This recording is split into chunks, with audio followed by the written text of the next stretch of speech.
Welcome to Penrose Learning, where we make understanding easy. You begin by protecting yourself and the car. That matters because paint removal creates toxic dust and runoff.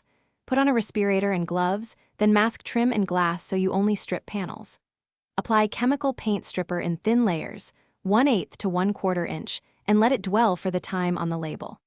Once the paint bubbles, use a plastic scraper to lift softened paint. Make sure to work section by section to prevent the stripper from drying. Now you move to mechanical removal to reach bare metal or factory primer. Start with an 80 grit on a dual-action sander to knock off thick layers, then progressively step through 120, 220, and finish with 320 grit to smooth transitions. Once done, feather edges using a non-woven scuff pad so new paint hides seams. Clean every panel with wax and grease remover.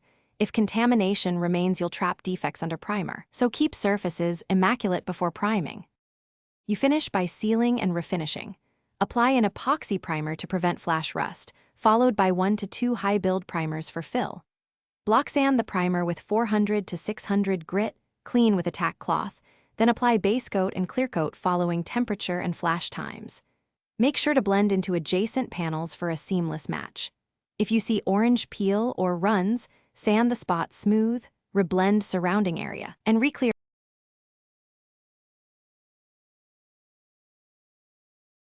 Thanks for watching. If this was helpful, leave a like and consider subscribing. See you next time.